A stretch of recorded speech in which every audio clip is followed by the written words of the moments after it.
Here's the mindful man reading another chapter of Catastrophe.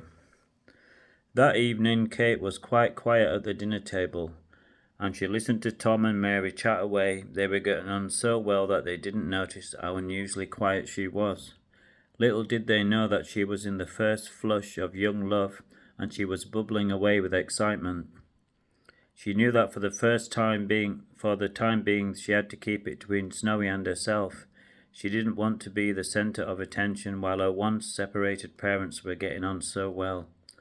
"Did you have a good day?" Tom said. "Yes," replied Kate. "I went bowling," she said, but she felt a little guilty telling a white lie. "On your own," said Tom, who was struggling to cut up his steak. "Yes, I don't mind. I had Snowy with me." "Did Snowy enjoy it?" said Tom. "Yes," said Kate, smiling proudly. "Snowy ran after the ball and he nearly turned himself into mincemeat," she added. "No way," said Tom, amazed, laughing.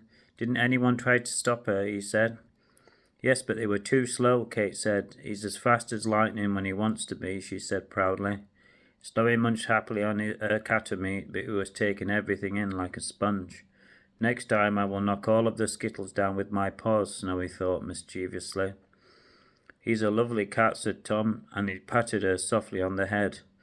Snowy wasn't keen on being patted. She found it patronizing. "Doesn't he know how intelligent I am?" thought Snowy, slightly miffed. "What a lovely Moggy," said Tom. This was too much for Snowy. One thing that people didn't know was that cats really did not like being called Moggy, especially ones as sophisticated as Snowy. Time for a preemptive strike, Snowy thought, annoyed. And in an instant she pounced onto the table and headed for Tom's plate. He needs to be taught a lesson, Snowy thought. Mary and Kate dropped their cutlery in shock as Snowy, with an impossible quick swipe of her paw, impaled a large piece of steak, and then she began to chew on it enthusiastically.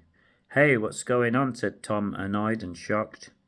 "Revenge is sweet," thought Snowy, and Snowy jumped off the table and finished the steak with a relish.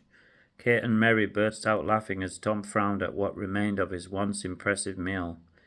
"She's more like a tiger than a cat," he said through gritted teeth, as Mary and Keith struggled to keep straight faces.